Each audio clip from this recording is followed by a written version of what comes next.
किसान क्रांति news channel में आपका हार्दिक स्वागत है। मैं विजित महाडिक आज फिर एक नई कहानी लेकर आया हूं।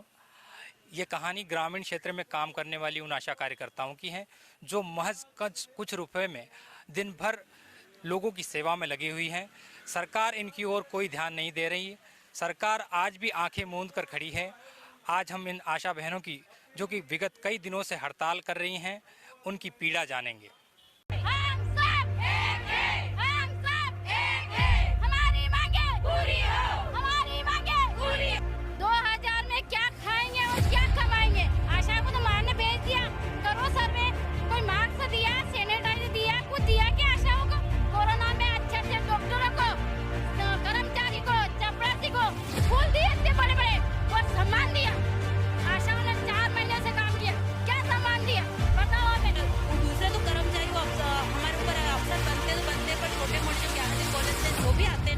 वो भी के ये करो वो करो, मतलब एक तरह से चपरासी होता है ना, उसकी भी थोड़ी बहुत वैल्यू होती है, पर आशाओं की कुछ भी वैल्यू नहीं है। पिछले साल जब कोरोना महामारी आई थी, कितने डॉक्टरों ने इस्तीफा दिया था, बट उस समय आशा कार्यकर्ता ही थी जो गांव अपने वार्ड में जाके घर घर सर्वे कर रही थी। तो सरकार को आगे रह के इस मुद्दे को हल करना चाहिए।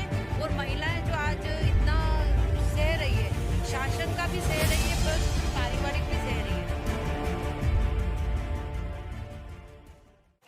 नीमच जिला कलेक्ट्रेट कार्यालय में हम मौजूद हैं। हमारे साथ शहरी आशा बहन मौजूद है। हम जानेंगे कि ये जो आंदोलन इनके द्वारा शुरू किया गया है, कब से शुरू हुआ है, इसमें अब तक क्या प्रगति हुई है और आगे इनकी क्या रणनीति है। आपका किसान क्रांति न्यूज़ चैनल में हार्दिक स्वागत है और हम जानना चाहेंगे कि आप कब से आंदोलन कर रहे हैं और आगे आपकी क्या रणनीति है। हमने ये आंदोलन 15 तारीख से शुरू किया है और शासन से हमें बस यही कहना है कि हमें जीने लायक वेतन दिया जाए। और हमें न्यूज़पेपर में कुछ लोग, कुछ संघ ये बता रहे हैं कि हड़ताल ख़त्म हो गई है, तो मैं उनके खिलाफ ये कहना चाहती हूँ, यदि आप हमारे साथ में नहीं हो तो कृपया करके हमें हमारे जो हड़ताल से हमें विचलित नहीं करें। हमारे साथ फूट डालो शासन नीति करी जा रही है, लेकिन हम आशा बहनें ग्रामीण शहरी पूरे हर प्रदेश में आशा बहनें एक साथ है और एक साथ रहेंगे, क्योंकि हम सब एक है और हमारी मांगे जब तक पूरी नहीं होती है हम अनिश्चित हड़ताल पर रहेंगे। हम गांव में जाते हैं तो हमारी ये परेशानी है कि कभी हमको गाड़ियाँ नहीं मिलती है, कभी लोग बाग हमको गालियाँ बकते हैं कि इनको तो 10-10 हज़ार मिलते हैं हमको, कि 10,000 रुपये कमा रही ले जाएगी परबारी हमको, तो हम काहे से ले जाएंगे, क्योंकि 2,000 तो हमको दे रही है सरकार, क्या ले जाएंगे। डिलीवरी के लिए हम दूर आधी रात में पानी में बरसता इतना जोर जोर से हम गीले हो जाते, फिर भी सरकार हमारी सुनती नहीं है। और आधी आके की रात हम हॉस्पिटल में भूखे प्यासे पड़े रहते हैं और बच्चे को भी हम रात में दिन में ले जाते हैं तो भी भूखे प्यासे पड़े रहते हैं, तब भी हमारी सरकार बिल्कुल नहीं सुन रही है। हमको ये चाहिए कि हमको न्यूनतम वेतन दिया जाए। अभी कोविड में हमने दिन रात दौड़ के सबके लिए लॉकडाउन लगा, बैंकों वालों के, सरकार वालों के, गांव वालों के, सबके लॉकडाउन लगा, मगर आशाओं के कभी लॉकडाउन लगा है क्या? आज टीकाकरण मत करो तुम्हें कोरोना हो जाएगा, क्यों? आशाओं को तो मारने भेज दिया, करो सर्वे, कोई मास्क दिया, सैनिटाइजर दिया, कुछ दिया क्या आशाओं को? बड़े बड़े डॉक्टरों को, नर्सों को तो पहना दिया फूतरे पहना दिया। हम तो गाँव में गए, घुस के गाँव वाले से बातें करी कि ला तुम्हारी बीमारी कोरोना है, चलो हमारे साथ, ला नाम दिए, कौन से गांव से आए, इंदौर से आए, भोपाल से आए, फलक वहाँ से आए, लिख के दे दिया। अरे उसके घर जाओ आशा है तुम, क्यों? और कोई नहीं मिला था क्या? 2,000 में क्या खाएंगे और क्या कमाएंगे?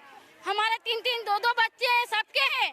आशा उषा सहयोगी दिन रात ड्यूटियाँ करती रही, किसी ने पानी की पूछा या किसी ने टिफिन दिया, चलो टिफिन ले जाओ, तुम सुबह से यहाँ बैठी हो। सहयोगी ने बेचारे शहरी इलाकों में सुबह से 8 बजे से शाम को 5 बजे तक बैठी, किसी सरकार ने सुना कि इनको कभी पानी या चाय वगैरह दे दे? अपन लोग नहीं सुना। तो सरकार से हमारी ये निवेदन है कि हमारी न्यूनतम वेतन दिया जाए। और हम 15 दिन से हड़ताल कर रहे हैं, कभी थाली बजा के, कभी यहाँ सड़कों पे घूम के कलेक्टर को आवेदन दे रहे। कलेक्टर साहब ने आज तक हमारी यहाँ के सुनी कि भाइयों आपके क्या है निवेदन? एक बार तो यहाँ आके खड़े हो जाते। अगर बड़े बड़ी सरकार नेता लोग सड़कों पे आके खड़े रहते तो कलेक्टर साहब दौड़ के उनके पास जाते कि लाओ क्या है तुम्हारी मांग, लोग की तो मांग सुन लो, यही विनती है। और हमारी ये मांग है कि जिन लोगों का आप सम्मान दे रहे कोरोना में, अच्छे अच्छे डॉक्टरों को, कर्मचारी को, चपरासी को फूल दिए इतने बड़े बड़े और सम्मान दिया, हमको क्या सम्मान दिया? आशाओं ने 4 महीने से काम किया, क्या सम्मान दिया बताओ हमें। हमें सरकार से यह निवेदन है कि आशा उषा सहयोगी न्यूनतम वेतन दिया जाए। अगर ये नहीं करोगे तो हमारी हड़ताल और जोरदार चलेगी। सरकार का जो आशाओं के प्रति जो सौतेला व्यवहार है वो बहुत ही दुखदायी, और हमारी विडंबना ये है कि हम सरकार ने जो 2006 में आशा की जो योजना शुरू की थी, और उसमें पहले तो उन्होंने आशा को सिर्फ टीकाकरण के लिए रखा कि भाई टीकाकरण करवाओ और पैसे लो। अब टीकाकरण के ऊपर से उन्हें 200-150 रुपए कुल मिलते हैं। अब टीकाकरण का काम ही रखा क्या हो सरकार ने इतनी जो वैश्विक महामारी चली कोरोना में, सब आशाओं को मतलब साथ में, फिर भी सब जगह देखो तो शहरी क्षेत्र में भी आशा उषा का चयन किया गया, पर बहुत से ऐसे क्षेत्र हैं जहाँ पे शहरी क्षेत्र में आशा नहीं उषा चयन कुछ भी नहीं हुआ, तो वहाँ पे ग्रामीण जो पास शहरी क्षेत्र के पास में जो ग्रामीण क्षेत्र है वहाँ की आशाओं को वहाँ पे बुलाया जाता है और सर्वे करो, कोरोना में सर्वे करो, उनका टेम्परेचर लेना और सब ये जांच होती है, वो आशा को काम करना पड़ता है। फिर भी आशा इतनी मजबूरी, हम सहयोगी को बोलते हैं सर ऊपर से कि जाओ अपनी आशाओं को लेके वहाँ जाना है, तो हम इतना काम करने के बाद भी अगर उनको सम्मान से कोई भी नहीं, क्या है ये आशा कार्यकर्ता। और किसी कारणवश कोई अधिकारी, खुद मेरे ऊपर की बात बताती हूँ मैं कि मैं जावद हॉस्पिटल में उत्कृष्ट स्कूल में कोविड-19 के टीकाकरण हो रहे थे, तब एक आशा मतलब दूसरे तो कर्मचारी हमारे ऊपर अफसर बनते पर छोटे मोटे जो ज्ञानोदय कॉलेज से जो भी आते हैं ना, वो भी के ये करो वो करो, मतलब एक तरह से सरकार चपरासी होता है ना, उसकी भी थोड़ी बहुत वैल्यू होती है, पर आशाओं की कुछ भी वैल्यू नहीं है। मैं तो मुख्यमंत्री जी से यही बात समझ, वो इतनी योजनाएं निकाल रहे हैं, सब उनको ये होगा, मध्य प्रदेश का ये सपना साकार होगा, कोई दिक्कत नहीं, वो निकाल रहे हैं, उन्होंने योजना ही बनाई, अच्छी बात है, पर वो सिर्फ 2 दिन के लिए आशा का जीवन जी ले, 2 दिन के लिए वो अपनी पत्नी को ही बना दे आशा, और उन 2000 रुपए में क्या होता है उनको ये 2000 रुपए की वैल्यू थोड़ी पता चले। देख रहे होंगे कि पेट्रोल, डीजल, राशन जितना भी है सब चीज़ों के दाम बढ़ रहे हैं, लेकिन और आशा सरकारी में कर्मचारी में भी जितने भी हैं सबकी तनख्वाह बढ़ रही है, लेकिन एकमात्र आशा ऐसी है जिसका कोई मानदेय है ना, कोई पेमेंट उनका बड़ा है, मात्र 2000 रुपये में भागदौड़ करती है। और ये तो होता ही होता है, साथ में उनका जो पारिवारिक जो उनको संवेदनाएं झेलनी पड़ती है वो अलग से। परिवार वाले लोग बोलते हैं कितना कमा लेती है, कितना, इससे क्या हो जाएगा, आज नहीं जाना, आज यहीं बैठो, तो बच्चों का भी करना प्लस परिवार का भी करना, और जिस चीज़ का लिए हमारा चयन हुआ था कि मातृ मृत्यु दर कम करना, तो वो हमने सरकार को करके भी दिखाया। फिर कोविड वैक्सीनेशन में हमने जितना सरकार ने हमको काम दिया उससे ज़्यादा ही करके दिखाया, और लोगों को जागरूक करना, वैक्सीनेशन के लिए जागरूक करना हमने कितना किया, जब जाके आज लोग आगे रह के वैक्सीनेशन करवा रहे हैं। नहीं तो लोगों में ये डर था, अरे बुखार आ जाएगा, कोई मर जाएगा, ऐसी भावनाएं हो गई थी, जो कि हम आशाएं बहनों ने धूप में जाके ये सारा कार्य किया। या हमारी ऐसी स्थिति हो गई, हम कुपोषण का शिकार होते जा रहे हैं कि मतलब 2000 रुपये में हम क्या खाएं और बच्चों को क्या खिलाएं, वो वाली स्थिति हो गई है। मध्य प्रदेश के मामा जी हैं, वो महिलाओं के लिए बहुत अच्छा कार्य कर रहे हैं, और मैं खुद जब से मैं वोट दे रही हूँ तब से मैं बीजेपी कार्य अच्छा करती है, बीजेपी। लेकिन आज जो हमारे 24 तारीख को जो हमारे मतलब भोपाल में जो महिलाओं के साथ हुआ है कि उन्होंने अपनी मांगे रखी, उसके बदले उनको जेल भेज दिया, तो सर ये ठीक नहीं है। मतलब मामा जी को ये सोचना चाहिए था, हमारे प्रदेश के मामा जी को ये सोचना चाहिए कि ये महिलाएं ANM, आंगनवाड़ी, सब महिलाओं का कंधे से कंधा मिला के चल रही है, तो इन महिलाओं के लिए हमको बिना कहे उनको ये हमारा मतलब सैलरी बना देनी चाहिए।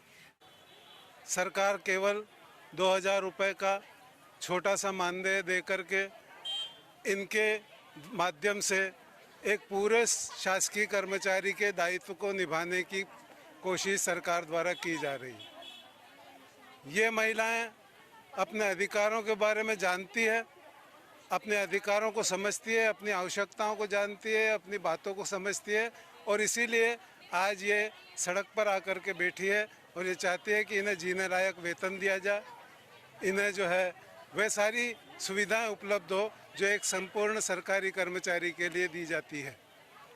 ये जानते हुए भी कि यह एक ऐसा मिशन था जिसे WHO ने वॉलंटियरली तैयार करने की कोशिश की थी, लेकिन ज़मीनी तौर पर आंध्र प्रदेश, केरल जैसे राज्यों ने अलग से मानदेय देकर आशा कार्यकर्ता को एक पूर्ण और वैधानिक दर्जा शासकीय कर्मचारी का दिलाने की शुरुआत की, पहल की।